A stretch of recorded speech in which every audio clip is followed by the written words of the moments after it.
Twelfth classes में हम मनोविज्ञान के बारे में अध्ययन करेंगे। इससे पहले चैनल को लाइक, शेयर एंड सब्सक्राइब जरूर करें। मनोविज्ञान मनोविज्ञान की उत्पत्ति कहाँ से हुई है? मनोविज्ञान की उत्पत्ति कहाँ से हुई है? तो मनोविज्ञान की उत्पत्ति दोस्तों दर्शन शास्त्र से मानी जाती है। पहले दर्शन शास्त्र के एक ब्रांच के रूप में चलता था। इसके में एक टॉपिक था दर्शन शास्त्र में मनोविज्ञान, लेकिन इसको दर्शन शास्त्र से अलग करके एक विषय बना दिया गया मनोविज्ञान। तो दर्शन शास्त्र से अलग करने वाले वैज्ञानिक कौन थे? वो मनोवैज्ञानिक थे अरस्तु, प्लेटो और डेकार्ते। अरस्तु, प्लेटो और डेकार्ते।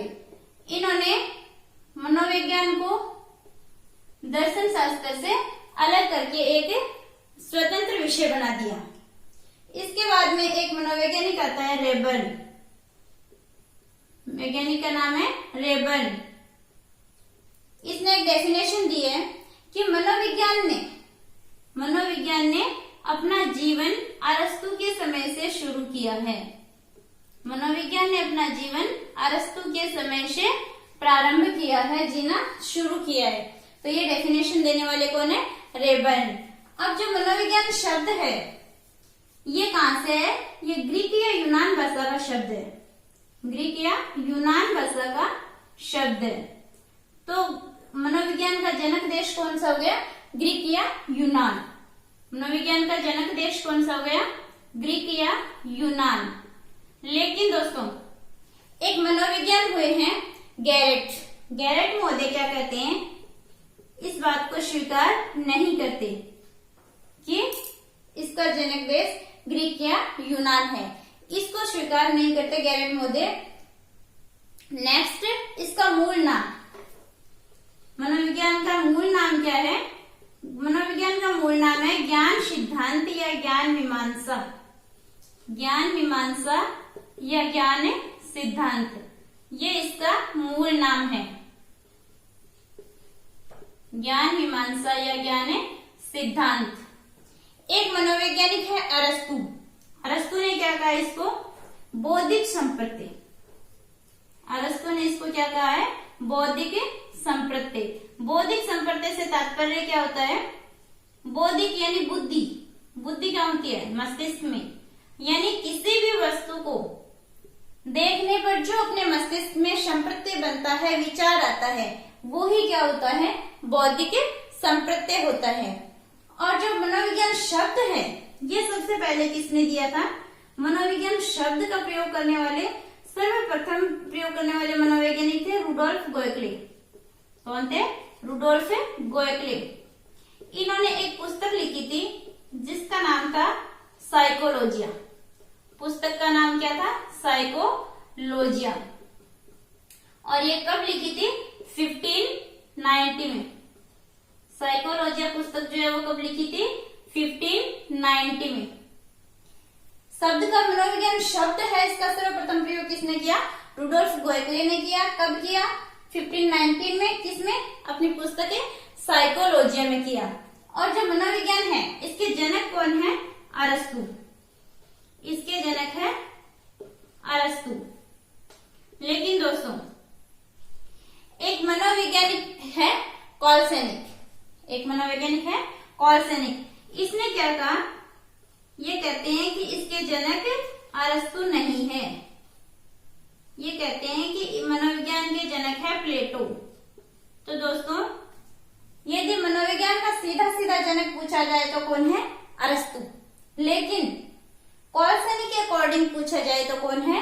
प्लेटो। मनोविज्ञान का जनक कौन है? प्लेटो। इसके बाद में एक बार फिर से रिपीट करते हैं कि मनोविज्ञान शब्द की उत्पत्ति कहां से हुई है? दर्शन शास्त्र से। और दर्शन शास्त्र से अलग करने का श्रेय किसको जाता है? अरस्तु, प्लेटो और डेकार्ते को। फिर रेबर्न नाम के एक मनोवैज्ञानिक है जिन्होंने क्या डेफिनेशन दी है कि मनोविज्ञान ने अपना जीवन अरस्तु के समय से प्रारंभ किया है। फिर ये इसका जनक देश कौन सा हो गया? ग्रीक या यूनान। लेकिन गैरेट महोदय इस बात को नहीं मानते। फिर इसका मूल नाम क्या है मनोविज्ञान का? ज्ञान मीमांसा या ज्ञान सिद्धांत। लेकिन अरस्तु ने इसको क्या बोला है? बौद्धिक संप्रत्यय। फिर ये शब्द मनोविज्ञान जो शब्द है इसका सर्वप्रथम प्रयोग करने वाले मनोवैज्ञानिक थे रुडोल्फ गोएकले। इसने अपनी पुस्तक साइकोलॉजी में किया था 1590 में। फिर मनोविज्ञान के जनक कौन है? अरस्तु।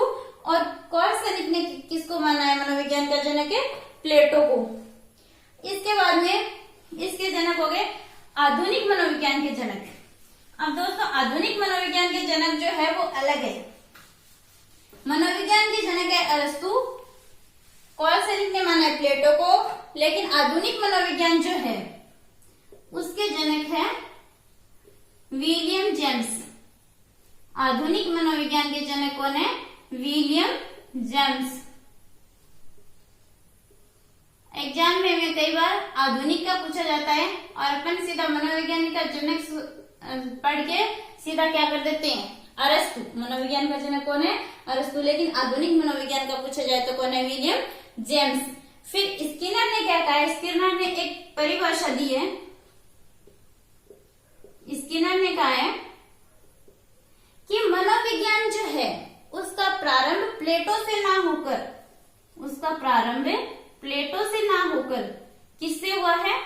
प्लेटो के शिष्य थे जिसका नाम था, प्लेटो के शिष्य है जिसका नाम क्या है? अरस्तु।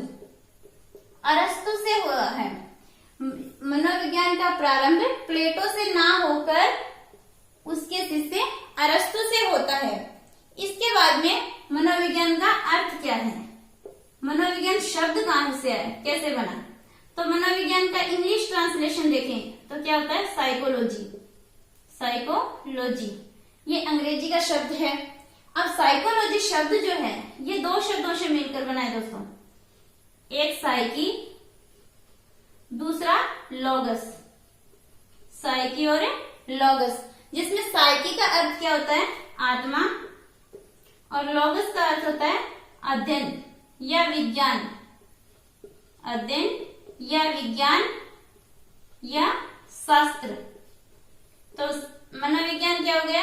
आत्मा का अध्ययन या आत्मा का विज्ञान या फिर आत्मा का शास्त्र भी बोल सकते हैं इसको। फिर एक मनोवैज्ञानिक आए हैं वाटसन, और वाटसन ने क्या डेफिनेशन दी है? एक डेफिनेशन दी है कि मनोविज्ञान जो है वो व्यवहार का धनात्मक विज्ञान है। मनोविज्ञान क्या है? व्यवहार का धनात्मक विज्ञान है। इसने दो डेफिनेशन दी है। एक तो कहा है व्यवहार का धनात्मक विज्ञान है, और दूसरी भी मनोविज्ञान व्यवहार का शुद्ध विज्ञान है। मनोविज्ञान व्यवहार का शुद्ध विज्ञान है। ये दोनों डेफिनेशन किसकी है? वाटसन की है। अब याद कैसे रखेंगे? सन। सन क्या होता है? पुत्र। यानी यदि पुत्र की प्राप्ति होती है, अपने भारतीय समाज में क्या होता है? पुत्र को ज्यादा महत्व दिया जाता है। इस वजह से क्या है? पुत्र की प्राप्ति होती है, उनका व्यवहार कैसा होता है? थोड़ा पॉजिटिव हो जाता है, यानी धनात्मक हो जाता है। पॉजिटिव, धनात्मक। तो धनात्मक हो जाता है व्यवहार, तो इसका मतलब सन यानी वाटसन। और धनात्मक हो जाता है तो वो क्या होता है? शुद्ध करते हैं सब कुछ, यानी शुद्ध हो गया। तो शुद्ध भी क्या है? सन है, यानी वाटसन। शुद्ध और धनात्मक दोनों ही क्या है? सन, वाटसन। तो इससे आप याद रख सकते हैं इस डेफिनेशन को। एक बार फिर से देखिए, आधुनिक मनोविज्ञान के जनक कौन है? William James. और स्किनर ने क्या परिभाषा दी है कि मनोविज्ञान का प्रारंभ प्लेटो से ना होकर उसके शिष्य अरस्तु से हुआ है।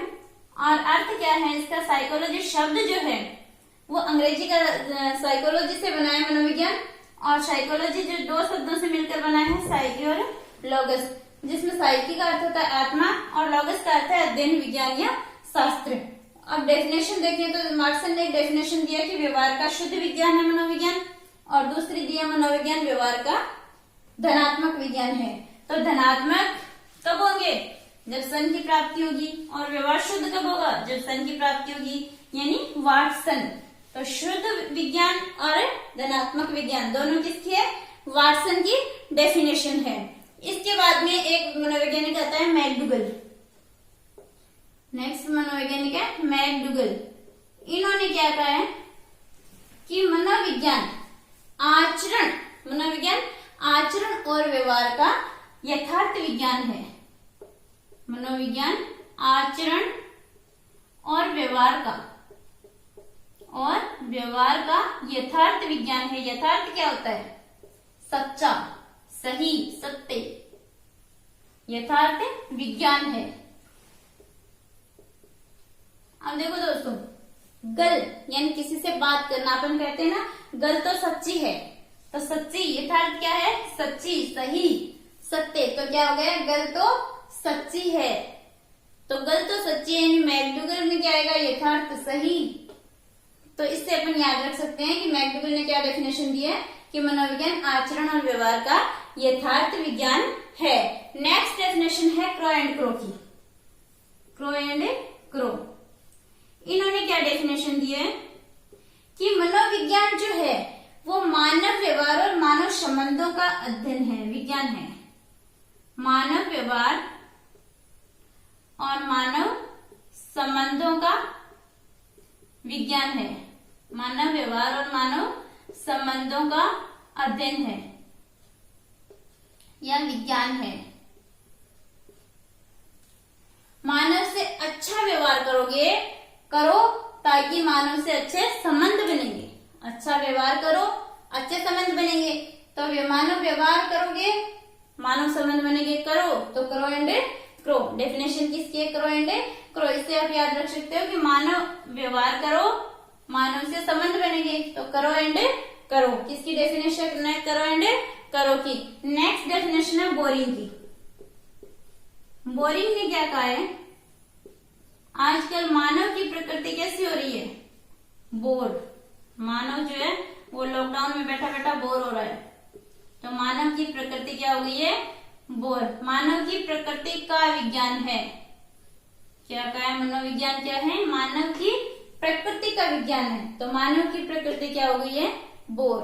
यानी ये डेफिनेशन किसकी है, बोरिंग की।